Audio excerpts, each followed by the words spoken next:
Hello বন্ধুরা, welcome to my job Bangla YouTube channel.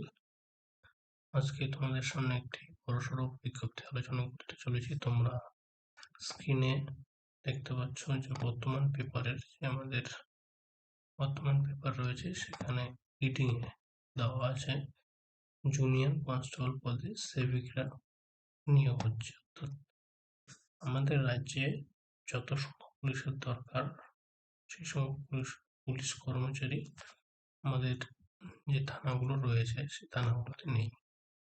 সেখানকার জায়গাগুলো পূরণ করার জন্য সিভিক ভলেন্টিয়ার যারা রয়েছে তাদেরকে রাজ্য সরকার জুনিয়র কনস্টেবল পদে নিয়োগ নিচ্ছে। মানে সিভিকদেরকে, যারা সিভিকে রয়েছে তাদেরকে কিন্তু এই জুনিয়র কনস্টেবল পদে নিয়োগ করতে চলেছে রাজ্য সরকার।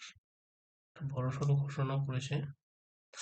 বর্তমান পেপারে যেটা রয়েছে 22শে ফেব্রুয়ারি এটা কিন্তু প্রকাশ হয়েছে।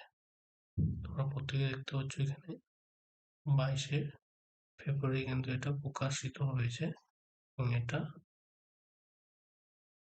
খুব শীঘ্রই নিয়োগ শুরু হবে। যখনই নিয়োগ শুরু হবে, যে প্রসেস থাকবে সমস্ত বিষয় আমি আপডেট আমার এই চ্যানেলে দিয়ে দেবো।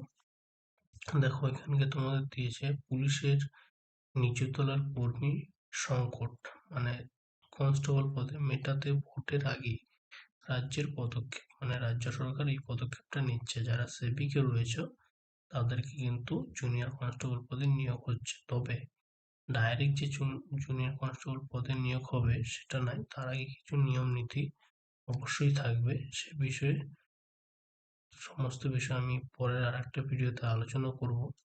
এই বার্তা তোমাদেরকে দেওয়ার ছিল যে যারা সেবিক রয়েছে তাদেরকে কিন্তু জুনিয়র কনস্টেবল পদে নিয়োগের জন্য সুযোগ করে দিচ্ছে রাজ্য সরকার। সেই হিসাবে তোমাদের যারা সিভিক ভলেন্টিয়ার রয়েছে প্রত্যেকেই প্রিপারেশন নিতে থাকো, পড়াশোনা করতে থাকো এবং যে তোমাদের পুলিশের চাকরির জন্য যেসব জিনিসগুলো করতে হয়, যেমন মাঠ, একটু পড়াশোনা, সবকিছু করতে হয়। তোমরা যারা ডিউটি করছো তার সঙ্গে সঙ্গে এই জিনিসগুলো করো। আশা করি এই পদটার জন্য, জুনিয়র কনস্টেবল পদের জন্য তোমরা সিলেক্ট হয়ে যাবে। ঠিক আছে? এরপরে যদি কোনো আপডেট আসে অবশ্যই তোমাদেরকে আমি আমার এই চ্যানেলে জানিয়ে দেবো। প্রত্যেকেই বলবো আমার চ্যানেলটা সাবস্ক্রাইব করো, লাইক করো, পাশে দেওয়া বেল আইকনটি ক্লিক করে রাখো সমস্ত বিষয়ে চাকরির আপডেটগুলো পাওয়ার জন্য। সকলকে থ্যাংক ইউ।